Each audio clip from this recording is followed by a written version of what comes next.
All right, I think we can start the class now. The welcome everybody to the class. Very glad everybody could come. Tonight's class is on Parshat Vayigash 5782. I would like to, if I may, I would like to dedicate today's class to the continued refuah shlema of Fega Malka bat Gittel Chana. Good news coming out from the procedure, and hopefully everything will continue to just get better and better, and no more scares. And also, if I could dedicate this class to the memory of Reza Bat Naftali Halevi, grandmother of Robert Siegel. Her yahrzeit is tonight. So the learning of Torah should be in her merit and should be good for us and all of the ones whom we love. The parsha is Vayigash. It's very, very emotional, jam-packed parsha. It is one of probably the most emotional parshiot in the Torah. It's drama, literally, family drama, and there's a lot of emotion, a lot of hugging, kissing, crying going on. In short, Yosef sees his brothers. This summary, very quick summary of the parsha. Yosef sees his brothers. He's been tricking them into thinking that he was somebody else, that he was the viceroy of Egypt, which he was also, but he has been hiding his identity as their brother, and now he reveals that he is indeed their brother, and there's a very emotional interaction, after which Yosef then tells his brothers to bring their father Yaakov down from Israel to Mitzrayim, and they send word. They bring gifts from him. He doesn't believe it. He's too emotionally shocked, perhaps, or for many other reasons, perhaps. He just does not believe that Yosef is still alive. He lived the last 20 years thinking that he was gone forever, and he just cannot believe this, and he is convinced, and by being convinced, he then brings his family down to Egypt, and that's the beginning of the Jewish people residing in Egypt, and really the beginning of the end of not just the parsha, but also the story, and the end of really the whole book of Bereshit. When we start Shemot, God willing, in 2 weeks, it's going to be a brand new story. This parsha, last week's parsha and this week's parsha, somebody pointed out, I think Steve Kamolnik pointed out to me last Shabbat, that there's people who say that last week's parsha is the first time the words Bnei Yisrael are used. So there's a reason for that. The reason is because this is the beginning of us as a nation. We grow from this individualized sort of story where it's our job, it's our duty as individuals, as an Avraham, as a Yitzchak, as a Yaakov, to go out and to manifest some sort of monotheism amongst people. And then suddenly and very, very obviously, when we become a Bnei Yisrael and become a Jewish people as a nation, we somehow have to be like secluded somewhat. We need to be separate, badad. We need to be alone, and the lonely people of faith, to borrow the title of a book. So that's that's basically how we that's how we become who we are, and a very important parsha, obviously. I think it's a great time now to jump straight into some of the verses themselves, and let's see where we go. Let's see where this can lead us. Vayigash Elav, the parsha is called Vayigash.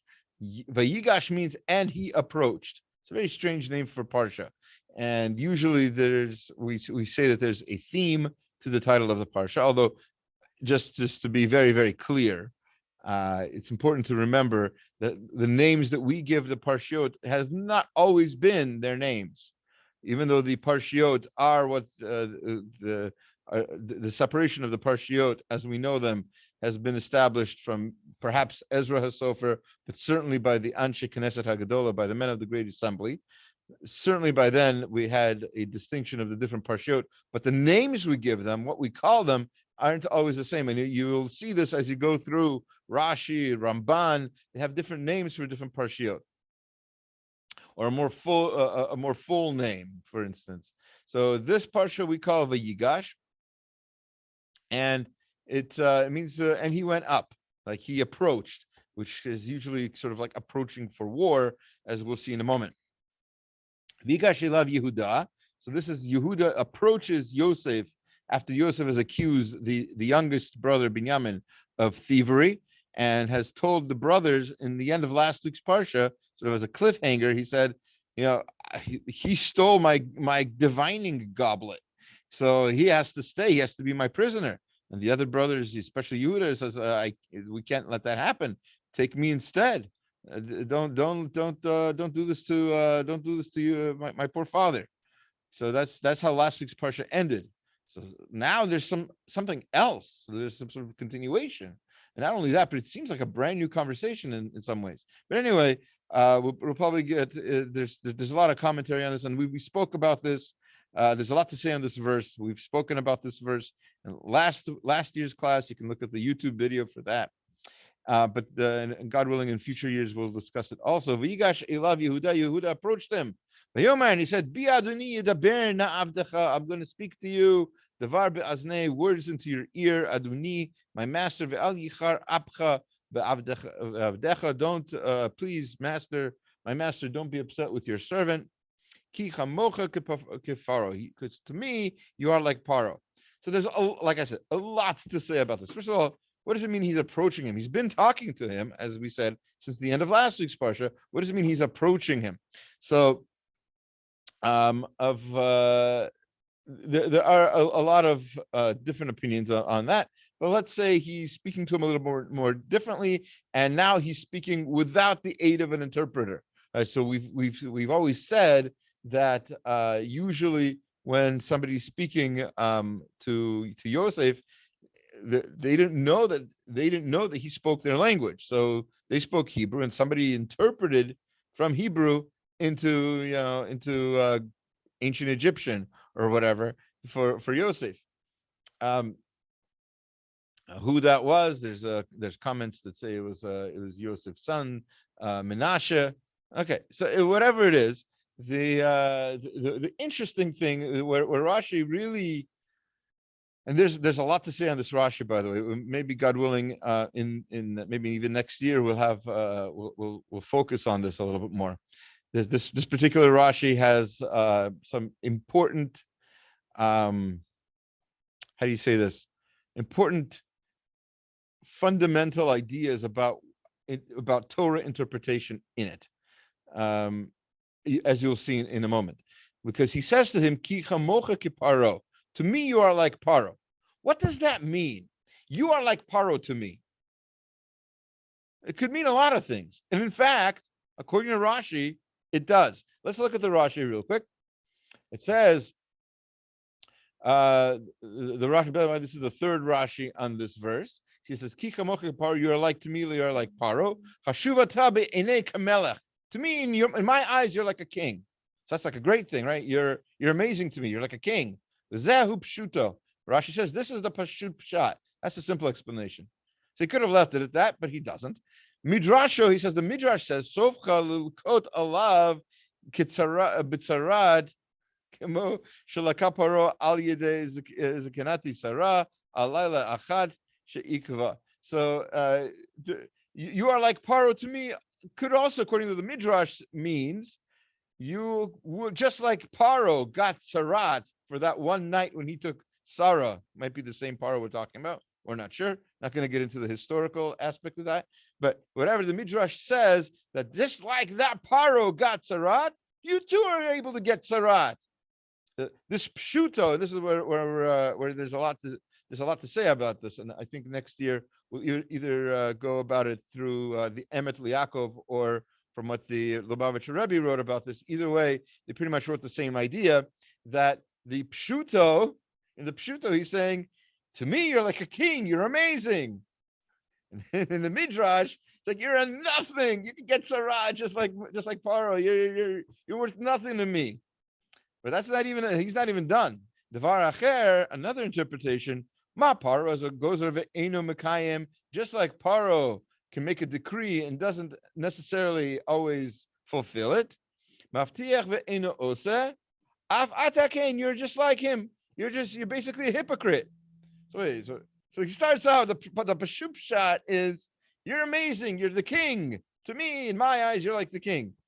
But also, says Rashi, he also means you're like a nothing. You can get Sarat any second. And not only that, worse than a nothing, you're a hypocrite. You're a liar.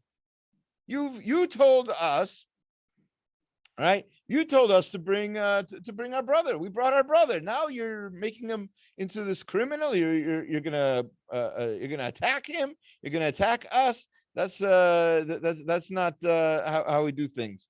So in other words, and last but not least, so if that's not enough, he says, and then the last thing is, he says, Davar Acher, another ki kamocha kiparo, you're just like Paro, which means what? Im takniteni eharog odcha ve'et adonecha. If Hashem decrees it, I will kill you and your master. You're as unimportant to me as Paro.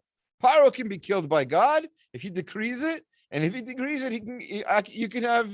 you can be killed too. This is completely the opposite of what the Pashupshat was, right? Pashupshat was you're a mighty king, and then the very last thing Rashi says is, I could just kill you. You're a nobody. You're a hypocrite. You're a liar. So what's going on? And more importantly, I think the real question becomes, how could he speak like this here? He does not, to borrow a phrase from Star Wars, he does not have the higher ground here. He's not doing well in this conversation.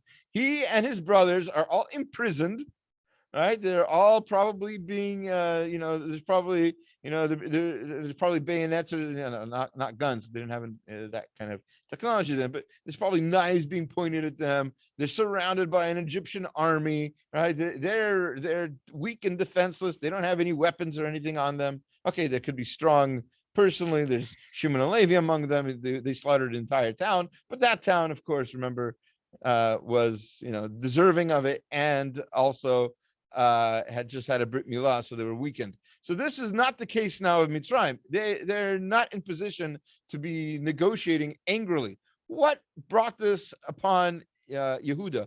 And this might help answer the question, why are we even talking about what he's saying here as if it's a brand new conversation, right? There was we've been saying it, and I'll say it again. There was already a conversation at the end of last week's parsha where Yehuda was talking to Yosef about this very topic, and so we don't need a Vayigash, and now he's starting a whole new thing. So what's going on? So the Or HaChaim says a lot of things on this verse, like as I said before, a lot of people do. So in his commentary on this verse, the seventh comment he has is Od Yirtzeh. He wants to explain Lo nigash Yehuda ledavar ela lama she'alav perish. So what he meant to say is lama shehavinu ki agzera lo ma'at Hashem ba kemo shepirashti beparsha huktat pasuk chalila.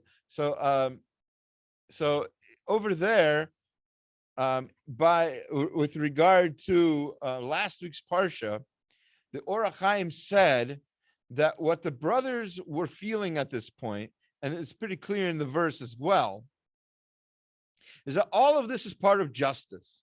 Now, they sold Yosef, now they are being punished. They said that, which makes a lot of sense. But now Yehuda it's occurring to Yehuda a very important thing. It's okay for us to be punished for what we did to Yosef, but what does Binyamin have to do with it? He had nothing he didn't sell Yosef. He was a kid still at home.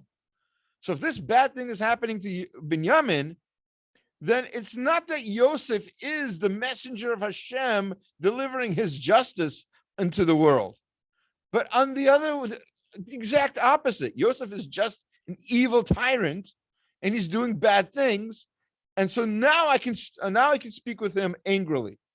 The injustice of the situation is what caused Yehuda to rise up, and it's not enough to just have a conversation with him. But now he realized, wait a minute, this is not right.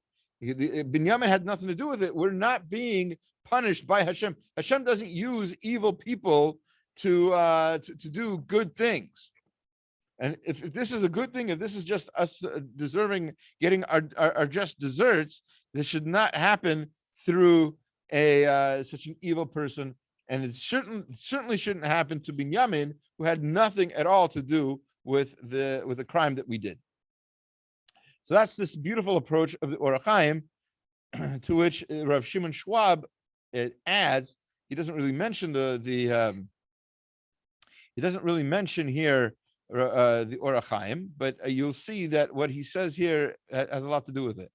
So, according to Rashi, Shedavar Alav Kashot, right? He said that Yehuda spoke pretty angrily with Yosef at this point. If he's telling him, "You're nothing, I can kill you just like I can kill Paro," right? That's angry. That's angry talk. How did that happen? How did he get the strength to do such a thing? Kol halome b'parsha zu yitama harei mekudam amar Yehuda. Before he said, "Ma nomer laduni," what can I say to you, my master, etc., etc. We're just servants. Shediber.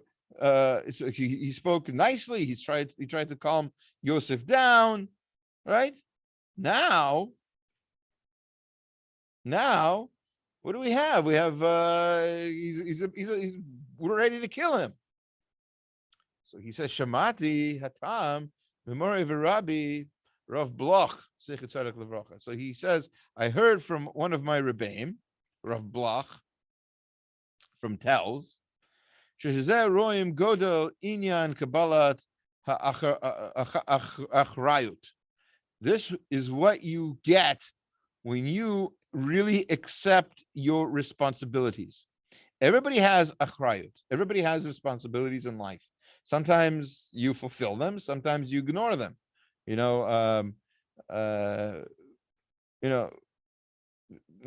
is not the parenting class. That was Monday night. But sometimes parents tell kids to do something, clean up this mess. Then they come home, hours and hours later, and guess what? The mess is still exactly as it was before. The kid didn't do what they're supposed to do. So obviously there should be some sort of consequences. But aside from that, what happened? What happened in the child's mind that said that that's an okay thing to do? So one of the things that happened is that child did not take responsibility for their new job. They had a job to do, and they didn't take it on themselves. They didn't accept it in their heart. When you do that, you can become a completely different person. You see something, you're walking down the street, you see an injured animal, and you want to take care of it or whatever, right? All of a sudden, you transformed into a different person, because that's what responsibility can do. It's a completely different state of mind. So when Yehuda, at this point, realized that what would happen if he did not bring Binyamin back home to his father would basically kill his father almost, maybe physically, maybe spiritually, or whatever. Either way, he brought upon him, so Shekibel alav hayachrayut lahachzir Binyamin la'aviv. He took this on to himself as the new responsibility that he had. He has to bring back Binyamin, and what that did is nitchadesh bilvavo ometz ruach v'kochot chadashim. That gave him a brand new spirit and all new strength, kochot chadashim, new abilities that he didn't have before. He couldn't speak to Yosef like this before. It wasn't in him. He didn't have those words. He didn't have those emotions. But now he realizes his responsibilities, and what that makes him do is that makes him become a brand new person with brand new strengths, and that's why he's able to get up and do this now. And this is a very important perspective, and how we understand Parsha, and also how we understand ourselves. I think we've had enough on that particular pasuk. What do you say? It's only been like half the class almost. No kidding. All right, so 20 minutes is good. About a third of the class. So let's skip to. So that was chapter what was it? 46. No, 44:18. We're going to skip to 44, 45. I mean 1 and through 3. Three psukim. 45, 1 through 3. And these are the psukim where Yosef reveals his identity as his brother's brother. Brothers with an S apostrophe. All right. So it says, V'lo yachol Yosef lechit apek. He couldn't hold himself back, Yosef. Lachol hanitzavim alav, from all of his emotions, from all of his nitzavim, from all of it, in front of all of his servants. V'ikra v'hotziu kol ish me'alai v'lo amad ish ito vitvada Yosef el echav. So there was nobody there when Yosef made himself known to his brothers. V'itein et kolo b'vchi. He gave out his voice in a cry, in a shrek, as they say in Yiddish, not to be confused with a character. V'yishmu Mitzrayim, and Mitzrayim heard. All of Egypt, it was so loud, all of Egypt heard. V'yishma Beit Paro, and even the house of Paro heard. There are commentaries explaining why Beit Paro was mentioned last. You would think that first, the closer thing would hear, and then the further thing, all of Egypt. That's maybe we'll discuss that some other time. Vayomer Yosef el Achav, and Yosef says to his brothers, Ani Yosef, I am Yosef, ha'od avi chai, ha'od avinu chai. Is my father still alive?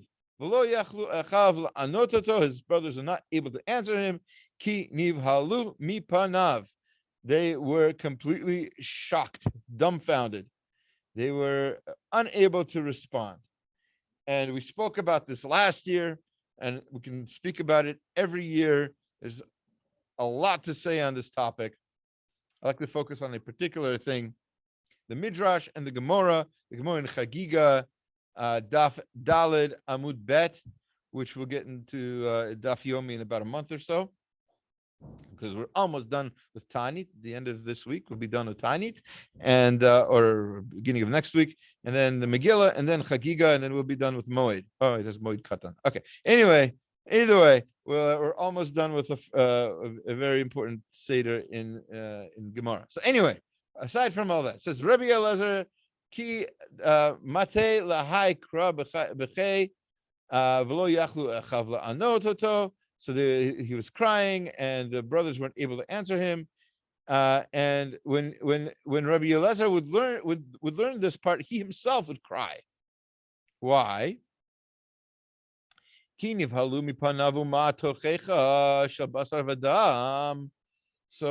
just as the brothers were dumbfounded because of this tochacha, this rebuke, really, of flesh and blood, a human being, how much more so will be the rebuke of Hashem in the end of days, when everything will become clear. And so that's what made him sad. So whether we're righteous, whether we're not righteous, it's going to be an amazing experience in the end of days, when everything that we thought was true is going to be turned on its head. So that's what I'd like to talk about right now for a moment, because maybe a weird place to mention it, but there's a Weird Al Yankovic song. He has some original songs, and one of his original songs is called "Everything You Thought Was True Was Wrong." So everything you think might be wrong. What we call everything you think, that whole umbrella topic of every single thought you have, is we call that a paradigm, right? And there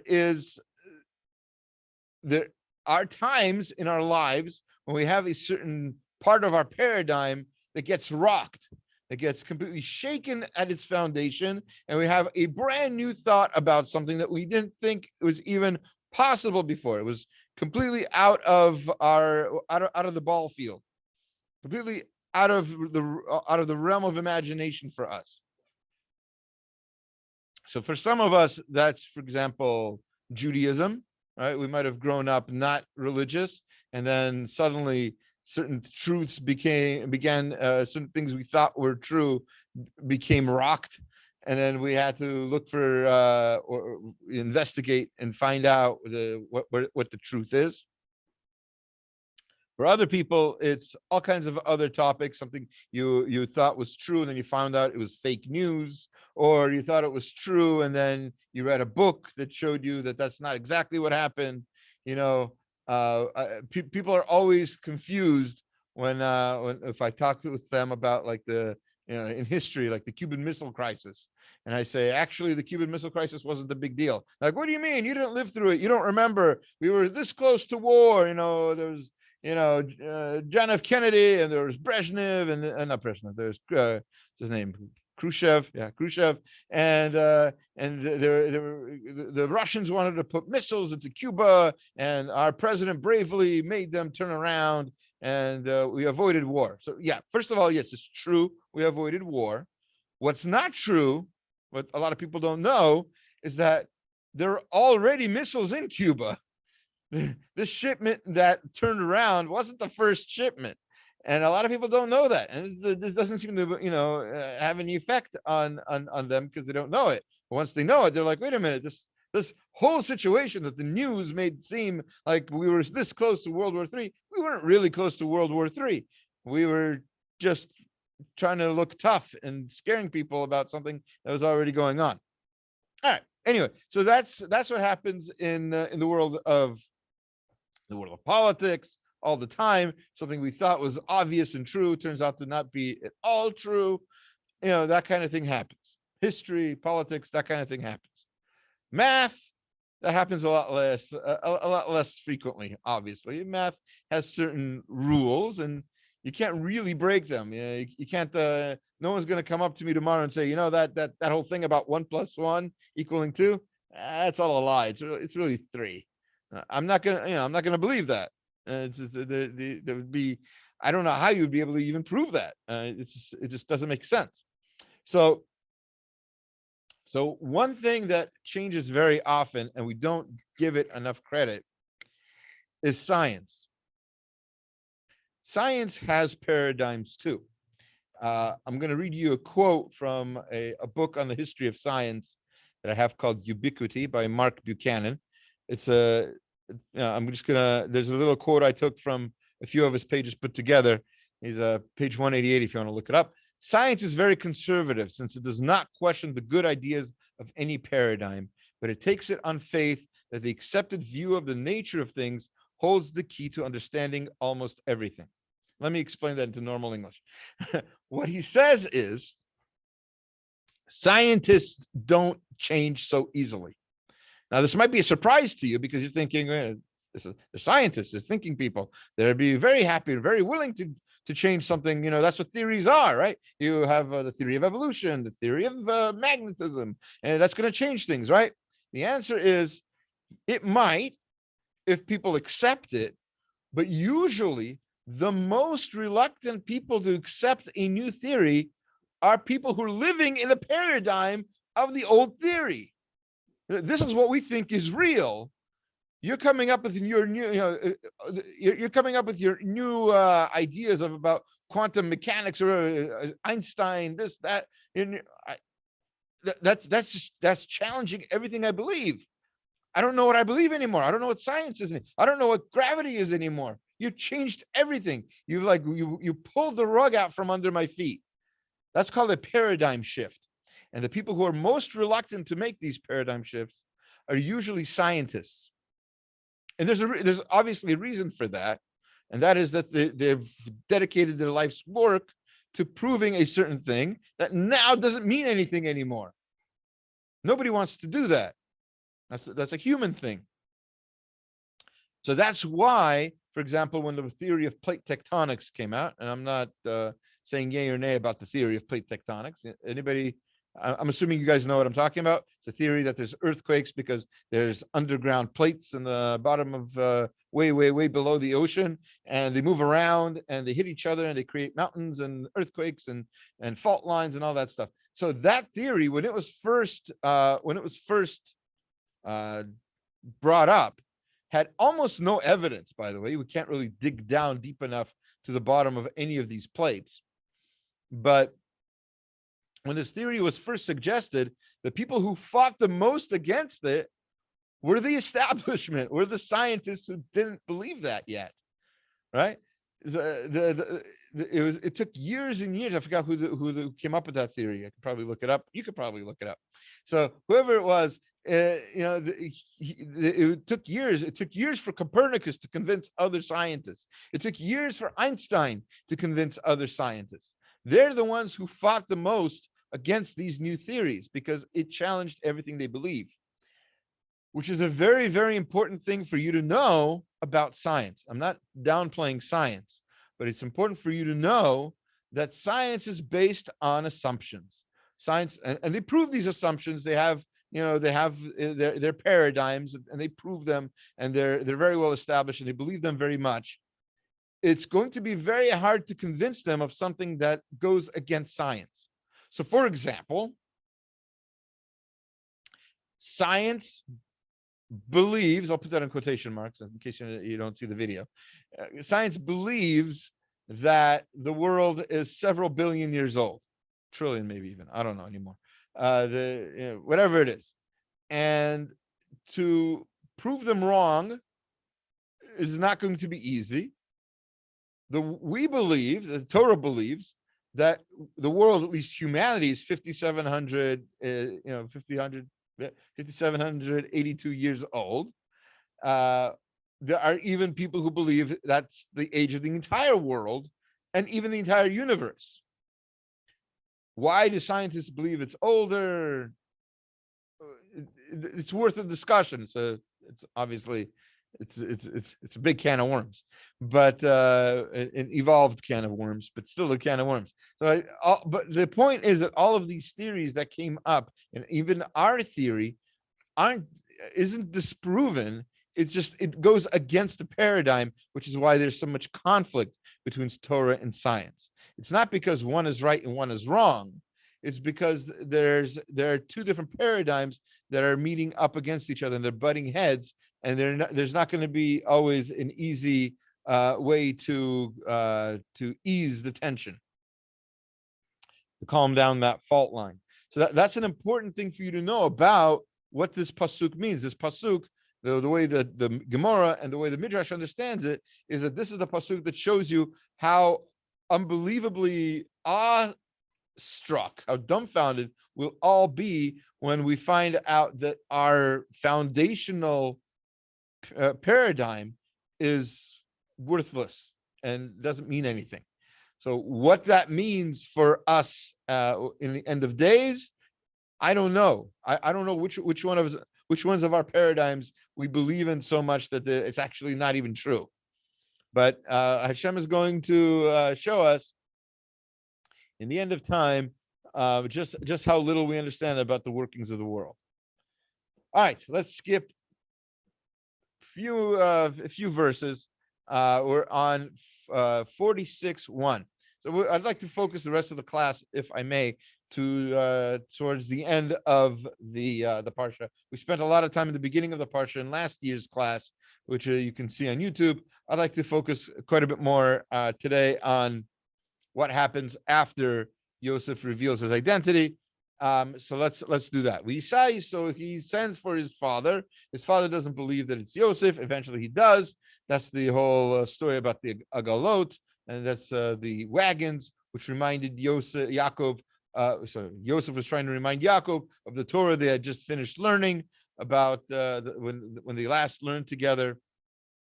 That's about the egla arufa, which is the calf whose neck is broken in sort of a way of doing teshuva for the fact of losing somebody from from one's town. Basically, a dead body is found between two towns, and nobody knows what happened to him.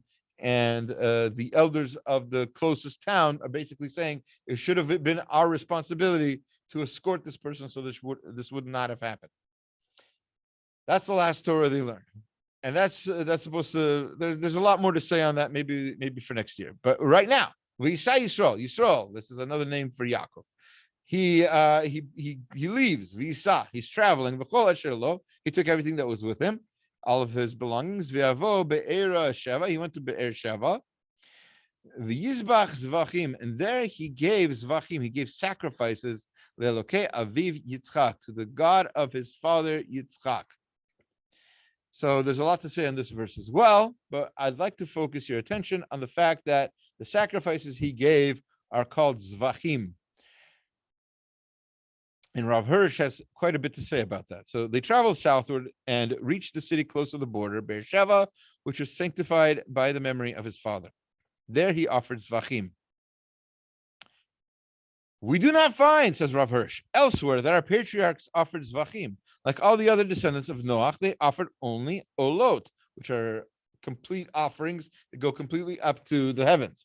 Whereas Ola expresses complete personal devotion to God, Zevach actually a family meal that is eaten is actually a family meal that is eaten by the Baalim, right? In other words, it's you give the sacrifice, and it's kind of like a barbecue. The Kohen cooks it, and some of it goes back to you, and you're supposed to eat it together with your guests. It consecrates the family's hope and table. Sorry. It consecrates the family's home and table as a temple and an altar. Zvachim, which are generally called shlamim, complete, express the loftier idea that God comes into our midst. They are offered with the joyous awareness that Elokim bedor tzaddik. God is, that's a quote from Tehillim 14:5. God is present wherever a family is faithful to God and knows that that it is upheld by Him.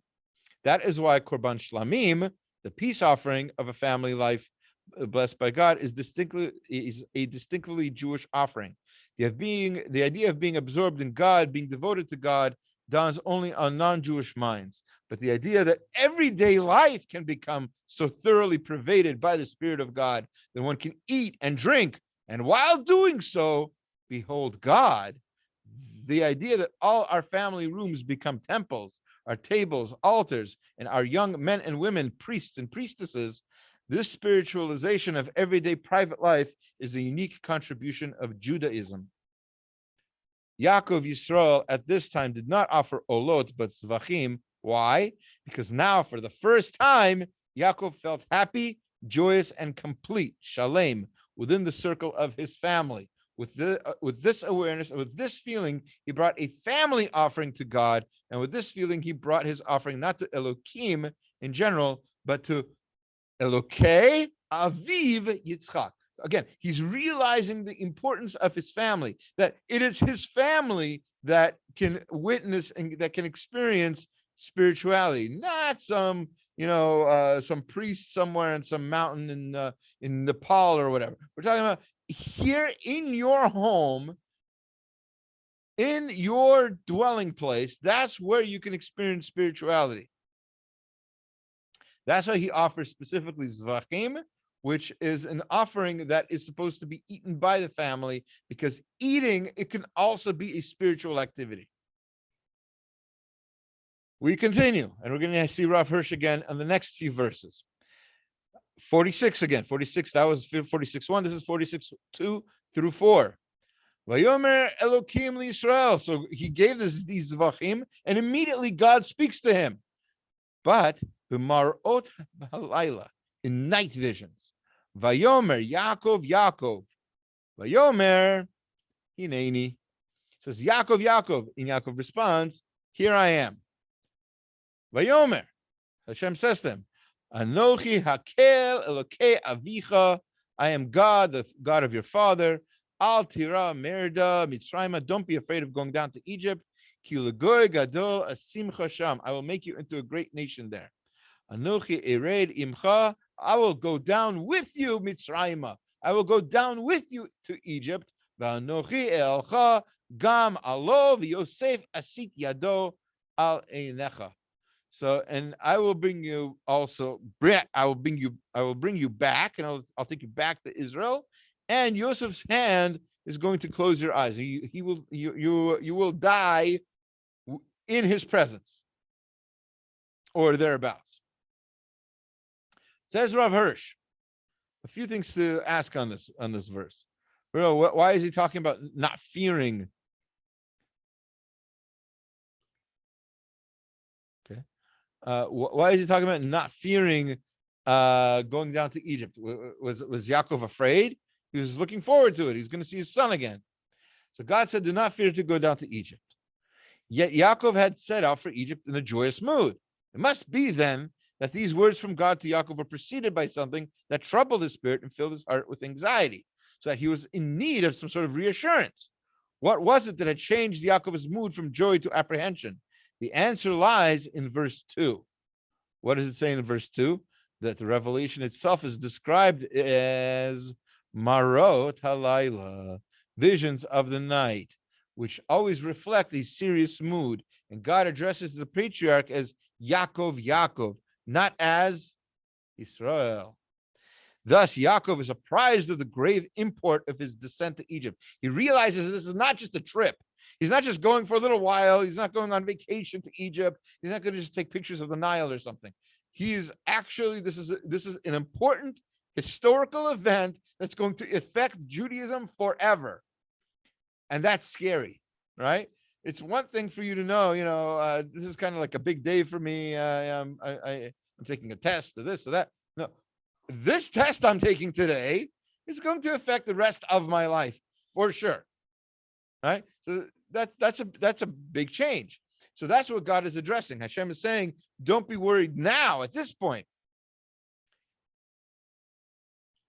Hence he responds, Hineni, I'm ready for anything you have ordained.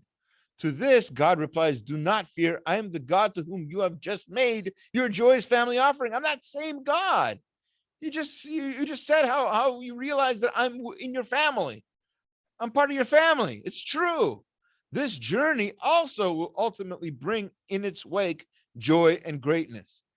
There, in Egypt, I will fulfill my promise to make you a great nation.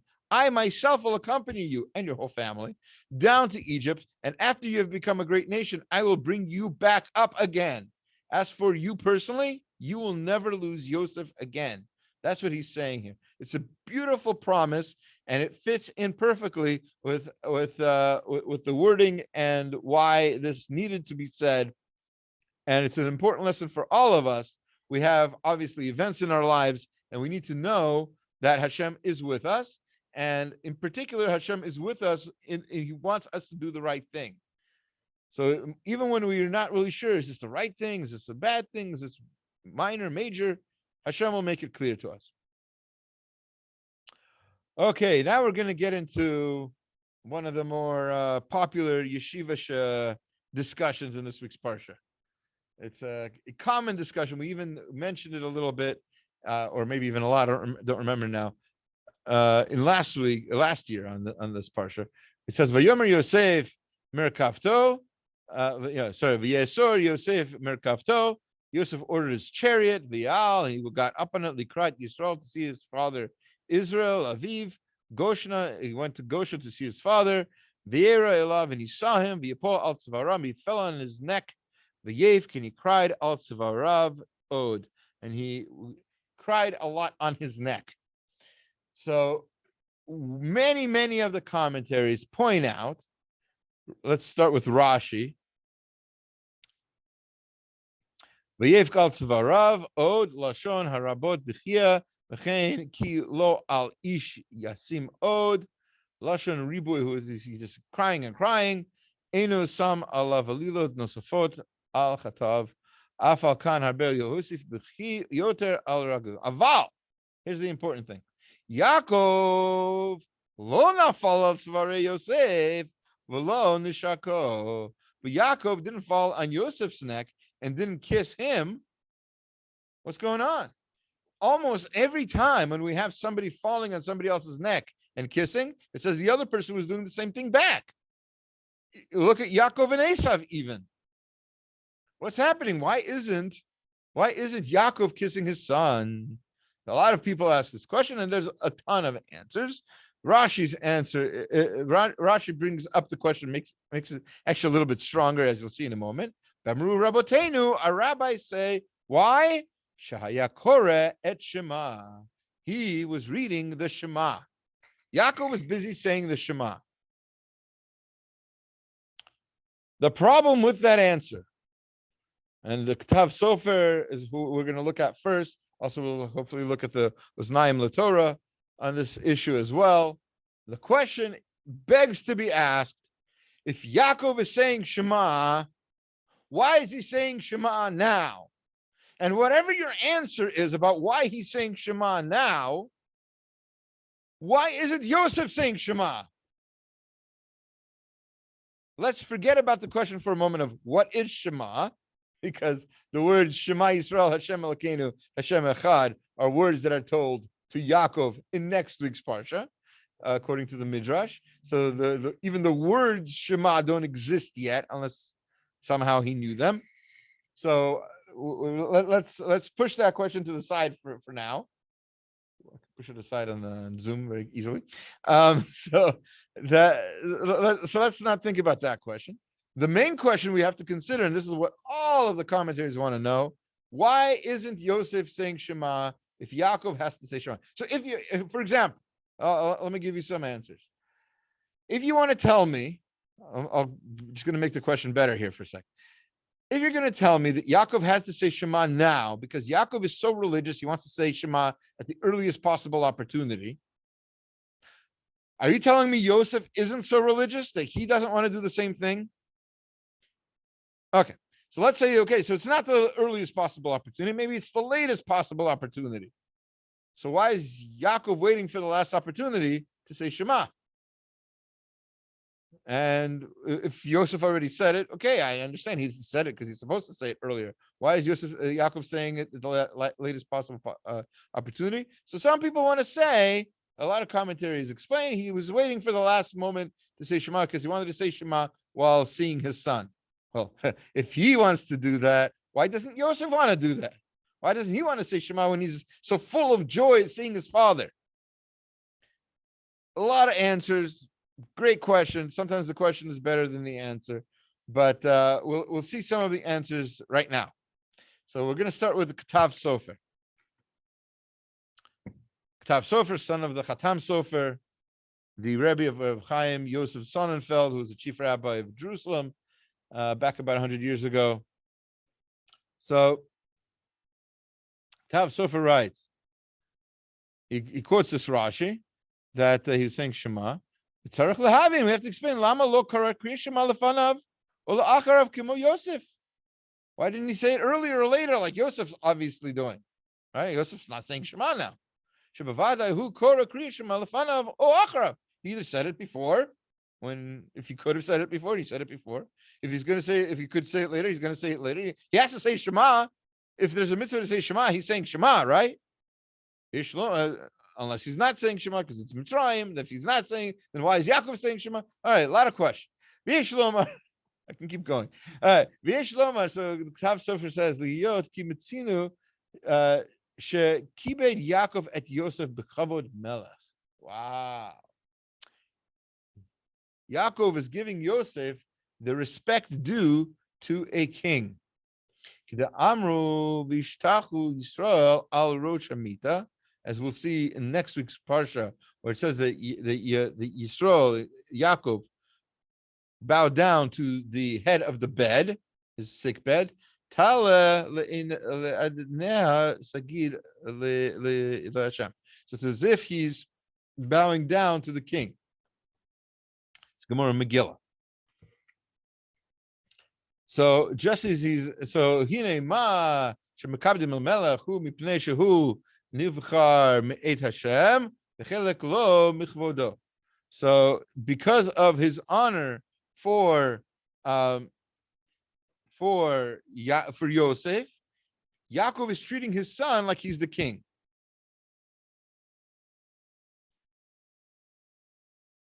So he's explaining basically Let's get further down in here where he says this much more clearly. We have a blessing we're supposed to say when we see a king, even a non-Jewish king. Why? Because we recognize that kings are made by H-Shem.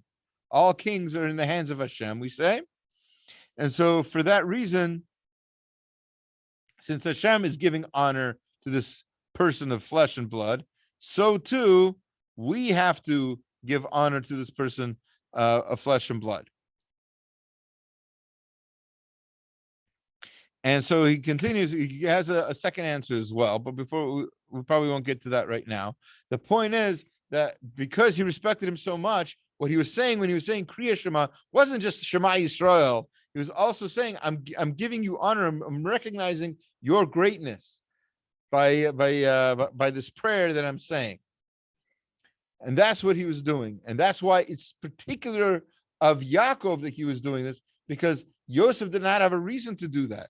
Yosef is not recognizing his father as a king. He's not. He's not a king. He might be a priest. He might he might be the Kohen in some ways, but he's not the Melech.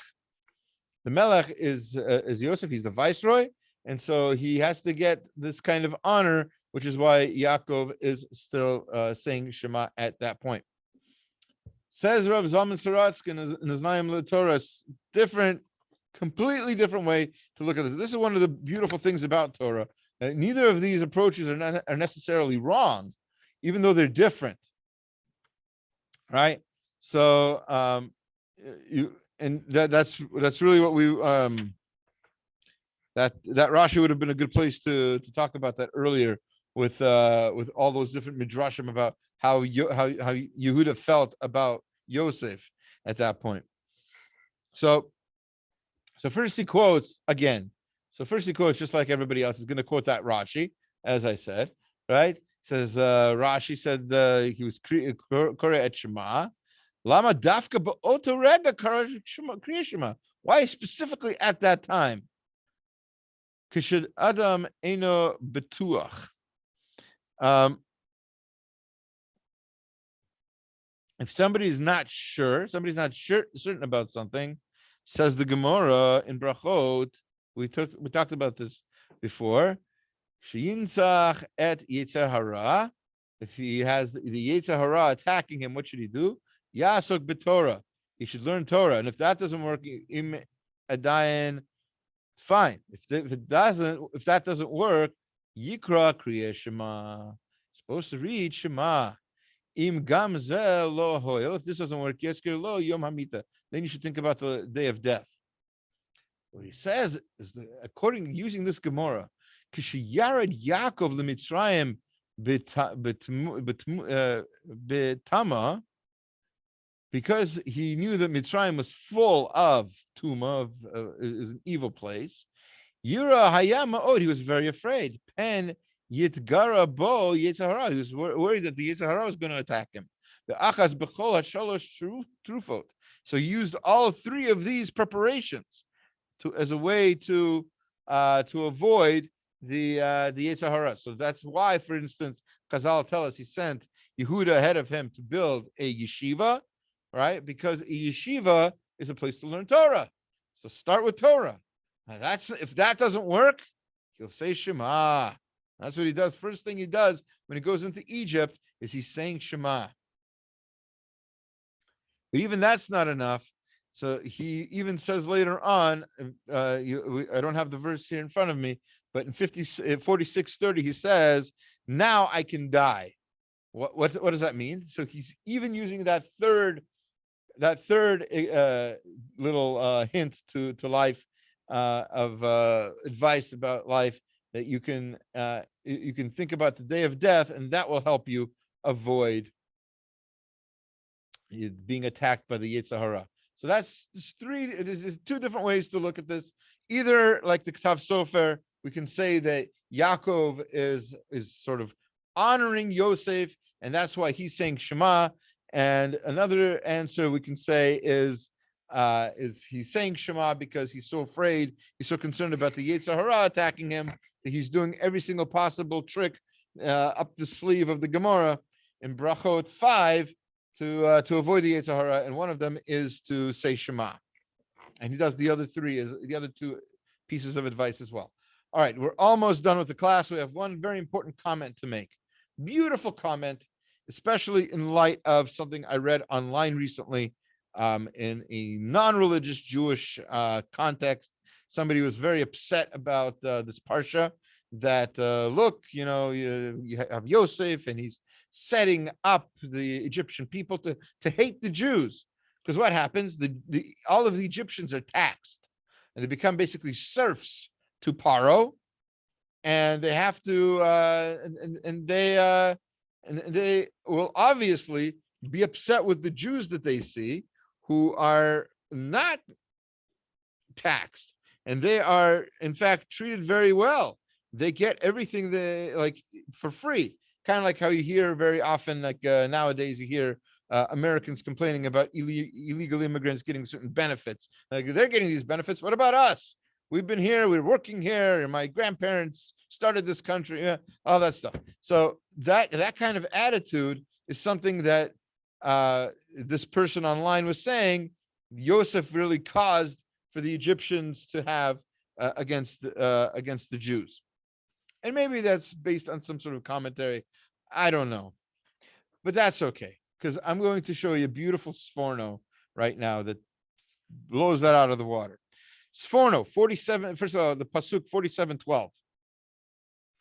47:12, right? It says what Yosef gave his family. This is the very, very beginning of the 7th Aliyah, last Aliyah in this week's Parsha. V'yichalkel Yosef et aviv et echav. He took care of his family, of his father and his brothers, et kol beit aviv, and all the household of his family. He gave them lechem lefi hataf. He gave them all bread according to the taf. What's a taf? Taf means babies. He gave them enough bread for the babies. He measured the amount of bread he gave them. The measurement that was used was, how many children do you have in your house? How many babies do you have to support? Afal pisha hayabiyados sforno, 16th century Italy. Even though he had in his hands biador harbui lahem mazon, he had unimaginable riches. He had all of the wealth of Egypt in his hand. He could have given them anything: filet mignon, caviar, the works, brisket for breakfast, lunch, and dinner, whatever you want. Yummy. What did he give them? Natan lahem b'mida mispakat kamrei chazal, as rabbis say, bizman shehatzibur sharui b'tzar al yomer adam alecha ani ochel v'yishta shalom alecha nafshi. He only gave them as much as he needed to give them, because the sages tell us in Ta'anit 11a, we learned a little while ago in Daf Yomi, when the tzibur is in trouble, when the tzibur is in tsar, when the tzibur is in pain, nobody should say, well, that's tough for them. I have food. I'll be okay. Ani ochel, I'm going to eat. I'm going to be, everything's going to be peaceful for me. Everything's all good and dandy. No. When the tzibur is in tsar, we should all be in tsar, says the Sforno. We have to not just eat and be comfortable and take care of our own. We have to realize that there's other people suffering. And when there's other people suffering, we ourselves need to make sure we're missing out somewhat. They tell the story. I forget now which Rebbitzin it was. I forget now which Rebbitzin it was, but during World War II, she made sure to not serve sugar. Like they used to eat sugar from sugar cubes, right? So that she would not serve sugar cubes for her tea, right? People ask her, like, well, what's the big deal? It's like people are actually, dying and suffering. What's the big deal? You're just not eating some sugar. She said, I can't do everything. I can't, just because people are, getting hurt. I shouldn't hurt myself. What do you want me to do? But I want to be able to feel at least some of the suffering that's going on. I want to always remember it. I can't just be eating sugar and enjoying my life while I know that there's people out there who are dying. That's the kind of attitude the Jewish people need to exhibit, especially in these days when a lot of people are suffering. We need to remember that and act accordingly. And that's a very important lesson that we learned from many of our forefathers, but here we learn it from Yosef Hatzadik. All right, next week, God willing, Parshat Vayichi, and the end of Sefer Bereshit. All right, have a good night, everybody. Thank you. Thank you. Thank you. I don't know if you caught it in the beginning of the class. I dedicated this class to continue the Refuah Shlema for Fega Malka Bat Chana Gittel, and also I dedicated this class in the memory of Reza Bat Naftali Halevi, who's the grandmother of Robert Siegel, whose yahrzeit is tonight. Yesh koach, Rabbi. Baruch Tiyah. Thank you. Right. Good night. Any questions? I should have asked that before.